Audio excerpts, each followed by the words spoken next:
Hi hello ముల్లంగి tomato రోటి పచ్చడి. దీనికోసం ముందుగా ముల్లంగిని పీల్ ఆఫ్ చేసుకుని చిన్న పీసెస్గా కట్ చేసుకుని పక్కన పెట్టుకోండి. ప్యాన్లో 2 to 3 స్పూన్స్ ఆయిల్ వేసుకుని వేడెక్కిన తర్వాత 3 స్పూన్ల పల్లీలు, 2 స్పూన్ల ధనియాలు, 1 స్పూన్ జీలకర్ర దోరగా వేయించుకుని పక్కన పెట్టుకోవాలి. అలాగే ఆయిల్లో మన కారానికి సరిపడా పచ్చిమిర్చిని కూడా దోరగా వేయించుకోండి. దీనికి ముల్లంగి ముక్కలను యాడ్ చేయాలి. ముల్లంగి కొంచెం ఉడికిపోయిన తర్వాత టమాటోస్ని యాడ్ చేసి ఇవి పూర్తిగా మగ్గనిచ్చే వరకు మీడియం ఫ్లేమ్ మీద మూత పెట్టి కుక్ చేసుకోవాలి.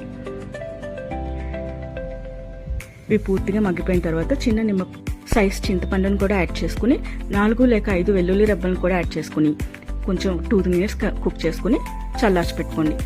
ఇప్పుడు మిక్సీ జార్లోకి ముందుగా పల్లీల మిశ్రమాన్ని, తరువాత ముల్లంగి మిశ్రమాన్ని కూడా యాడ్ చేసుకుని ఒకసారి పల్స్లో తిప్పుకుని చివరిగా కొంచెం కొత్తిమీర యాడ్ చేసుకుని పల్స్లో తిప్పుకుంటే మన రోటి పచ్చడి రెడీ. తప్పకుండా ట్రై చేయండి. Thank you for watching.